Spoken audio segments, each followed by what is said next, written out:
Le calcium contenu dans les produits laitiers fait entre autres grandir les enfants et leur permettre de construire leur solidité osseuse. Mais dans quels autres aliments trouve-t-on du calcium ? C'est vrai que dans le lait, on trouve principalement du calcium, qui est la source principale de calcium, mais également dans tous les produits dérivés du lait, comme le fromage à pâte dure, comme le parmesan ou le gruyère, ou les fromages à pâte molle, le yaourt. Maintenant, également dans d'autres types d'aliments, comme dans les légumes, par exemple le brocoli, les épinards, le chou de Chine aussi. Également dans tout ce qui est fruits secs, les noix, noisettes, amandes. On peut avoir également dans certaines plantes aromatiques comme le persil, le cerfeuil, le basilic, dans certaines eaux spéciales qui sont un peu plus riches en calcium. Donc finalement, c'est plutôt un ensemble d'aliments qui vont apporter ces besoins essentiels. Quelle quantité l'enfant doit-il absorber? Comme le calcium est vraiment un des éléments indispensables à la croissance, donc c'est vrai que le petit enfant a besoin d'énormément de calcium. Entre autres, jusqu'à 3 ans, on considère qu'il en a besoin de 500 mg par jour. Plus tard, jusque l'enfant à peu près vers l'âge de 9 ans, il en aura besoin d'à peu près de 800 mg, quasi les apports des adultes. À quoi sert le calcium? Donc 99% du calcium apporté par l'alimentation va directement dans les os et les dents, sert à cette croissance osseuse.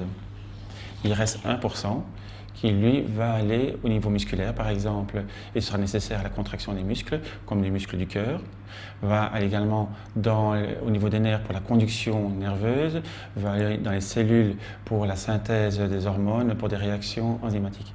Donc c'est pour ça que le calcium se trouve finalement dans toutes les cellules de l'organisme et a un rôle essentiel.